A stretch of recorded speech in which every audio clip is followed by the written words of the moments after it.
നിതീഷ് കുമാറിന് അന്ത്യശാസനം. മുൻപിലുള്ളത് വെറും 48 മണിക്കൂർ മാത്രം. 2025 കടക്കാൻ ഇനി മണിക്കൂറുകൾ മാത്രം ബാക്കി നിൽക്കുമ്പോൾ ബീഹാറിനെയും നിതീഷിനെയും കാത്തിരിക്കുന്നത് ഒരു സംസ്ഥാന തെരഞ്ഞെടുപ്പാണ്.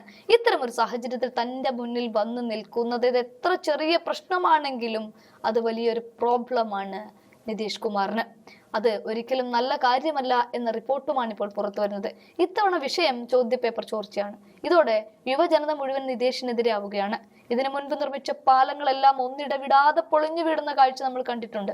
അതുകൊണ്ട് തന്നെ ഈ തെരഞ്ഞെടുപ്പില് തലക്ക് മുകളിൽ ഒരു വാളായിട്ടാണ് ഈ പാലം തകർന്നു വീണത് നിൽക്കുന്നതിനിടയിലാണ് ഇപ്പോൾ ചോദ്യപേപ്പർ ചോർച്ച കനത്ത അഗാധം നിതീഷിനുണ്ടാക്കുന്നത്. ഇവിടെ 48 മണിക്കൂറിന്റെ അന്ത്യശാസനം കൂടിയാകുമ്പോൾ നിക്കക്കള്ളിയില്ലാത്ത അവസ്ഥയിലേക്കാണ് ഇപ്പോൾ JDU എന്ന പാർട്ടി കൊണ്ടുപോകുന്നത്.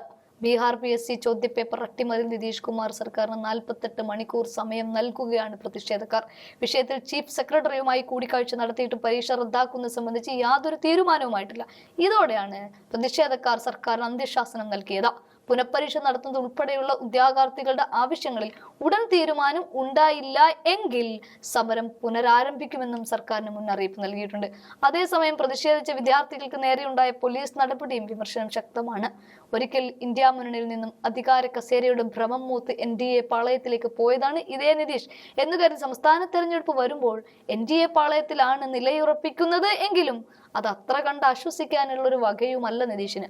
മറുകണ്ഠം ചാടി ഇരിപ്പുറപ്പിച്ച് മുഖ്യമന്ത്രി കസേര ഇനിയും BJP കനിഞ്ഞു നൽകുമെന്നും യാതൊരു പ്രതീക്ഷയും നിതീഷ് വെച്ച് പുലർത്തേണ്ട. കാരണം ഒരവസരം കിട്ടിയാൽ ഏകനാഥ് ഷിൻഡെയെ പുറത്താക്കിയതുപോലെ പുറത്തേക്ക് എറിയുകയെ BJP ചെയ്യുകയുള്ളൂ. കാരണം അന്നന്ന് നിലനിന്നു പോകാൻ ആരെങ്കിലും ഒക്കെ. കാരണം ഓരോ പാർട്ടിയും ഓരോ നേതാവും വെറും കറിവേപ്പിലയാണ് ഇതേ BJP.